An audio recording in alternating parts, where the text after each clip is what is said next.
안녕하세요. 로이어랜드의 김지훈, 우철한 변호사입니다. 최근 정부에서 의대 정원을 1년에 400명씩 10년 동안 한 4,000명 정도를 갑자기, 그러니까 지금 정원의 한 30% 정도를 단기간에 굉장히 많이 늘린다라는 정책을 발표하고, 그리고 거기에 공공의대를 설립한다 라는 정책도 나오는데, 그 선발 과정이나 이제 공공의대 취지 자체에 대한 논란이 생겨서 의사들이 굉장히 큰 반발을 하고 있고, 이래서 보건복지부와 의사들 간의 이제 협상이 제대로 이루어지지 않으면서 의사들이 전공의 총파업에 들어간 상황이죠. 정부는 왜 이런 반발에 무릅쓰고 공공의대를 설립하려고 하는 걸까요? 정부에서 공공의대를 도입하자는 취지는 이제 의사 수가 부족하다, 지방에. 그래서 공공의대 같은 걸 도입해서 정부 차원에서 의사를 뽑고 의무 복무처럼 10년 정도 지방에서 일을 시킴으로써 의사 정원도 늘리고, 그리고 지방 인력을 충원한다.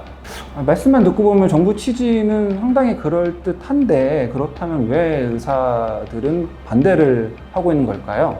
의사들이 반대하는 이제 근거 중에 하나는, 일단 의사 수가 지금 의사 수 자체가 문제가 아니라 그 수도권과 지방 인력의 그 편중 현상 때문에 큰 문제가 있다는 거기 때문에, 지방의 의료 수가나 아니면 뭐 시설 같은 걸 확충을 해서 사람들이 거기서 일을 하고 싶게 만들어야지.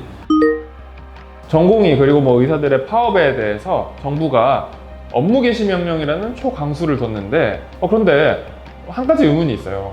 헌법에서 집회 결사의 자유를 보장을 하고 있는데, 의사들의 파업을 정부가 강제로 막을 수 있는 법적인 근거가 뭐가 있을까요? 네, 말씀하신 것처럼 헌법에서는 근로자들의 집회 결사의 자유를 보장하고 있습니다. 하지만 필요한 경우에 한해서는 이를 제한할 수도 있도록 하고 있는데요.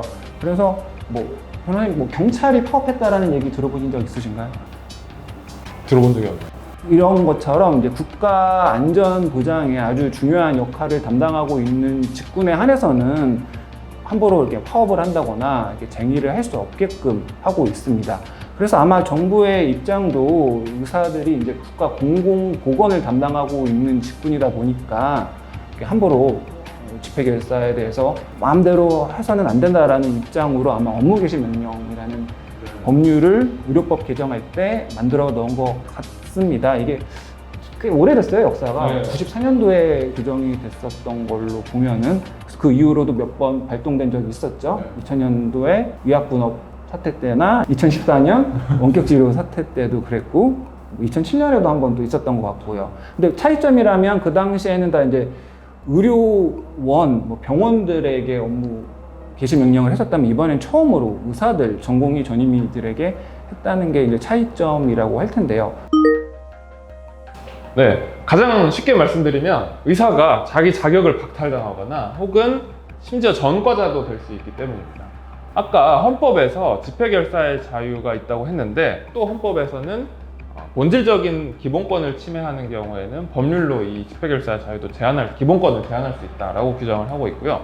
그 법률이 여기서는 의료법에 해당합니다. 그래서 의료법 59조를 보면 업무 개시 명령을 내릴 수 있다고 되어 있고, 의사는 정당한 사유가 없으면 따라야 한다라고 되어 있습니다. 의료법 8조에 따라서 이제 금고 이상의 형을 살게 되면은 면허가 취소가 되기 때문에, 다행히 벌금이 나오면 면허는 유지는 하겠지만, 징역이 나오게 되면 정말 이제 직업을 바꿔야 하는 사태가 되다 보니까 의사들 입장에서는 좀 되게 무서운 얘기일 수도 있겠죠.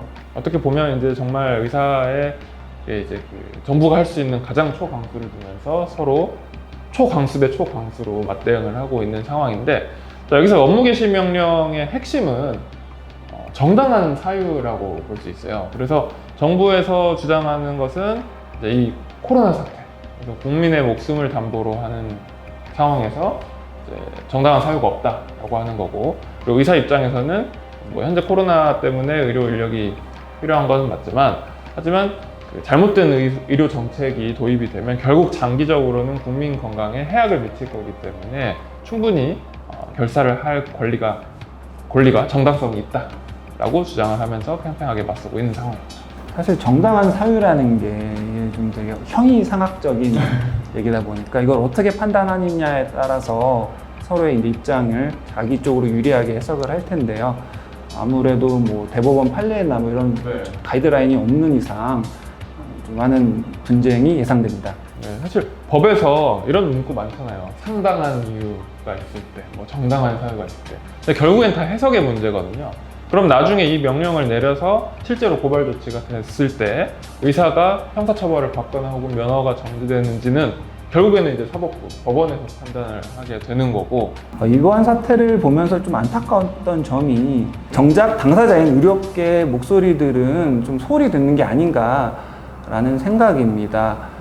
정부의 취지는 좋은 것 같아요. 이제 지방에 공공의료 서비스를 확대하겠다.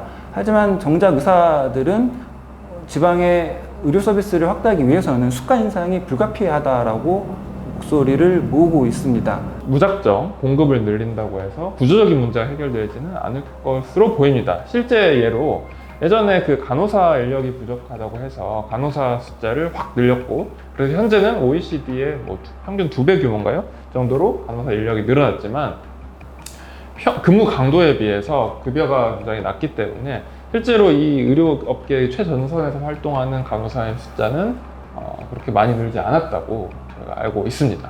그래서 이런 것처럼 실질적으로 국민 건강에 도움이 되는 정책이 무엇인지, 그리고 지금 당장 이 코로나 사태로 어려운 상황이지만 장기적으로 어떤 정책이 도움이 될지는 같이 고민을 해봐야 되지 않을까라고 생각합니다.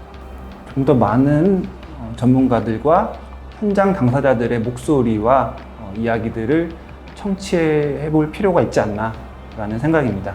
실효성 있는 대화가 없이는 어떠한 정책도 부작용이 생기지 않을까라고 생각하고요. 빠른 대화를 통해서 이 문제가 잘 해결됐으면 하는 바람입니다. 지금까지 의료 파업에 대해서 알아봤습니다.